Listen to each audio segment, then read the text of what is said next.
To change the messages tone on Redmi Note 14 Pro Plus 5G, we need to open the settings. In the settings, scroll down and go to sound and vibration. And then over here, go to notifications. We want to change the notification sound in order to change the message tone because it is the same thing.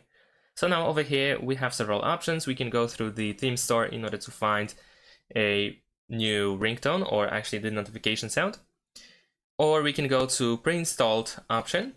And then you can choose notifications, and here you will find different notification sounds that you can tap on in order to check the preview, and once you tap on it you will actually apply that sound as well. So once you select it, you can simply go back, and that is pretty much it. In addition to that, if you have a custom message tone that you wish to set, you can also go to choose local ringtone option and then go to audio files. Here you can select the sound that you wish to set. Press OK. You will go back to the list of sounds, and over here you should be able to find your notification sound or message tone. Press apply and then choose OK. And that is it. Thanks for watching. Leave a like and subscribe to my channel, and see you in my next videos. Bye.